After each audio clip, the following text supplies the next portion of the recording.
So this is the rear foot elevated split squat with quad stretch. So we're gonna do just normal rear foot elevated split squat, a little bit further out than a normal split squat or front foot is. Once you get to the bottom, you'll rock back, getting that full stretch in that quad and hip flexor, and then lean forward and come back up. Nice and controlled on the way down, getting that slow eccentric as you get that stretch.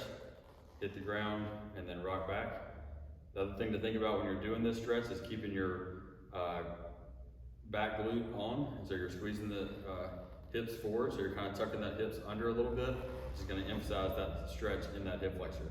We don't want to extend through our low back, which will take the stretch off and give us kind of a false sense of how much range of motion we have.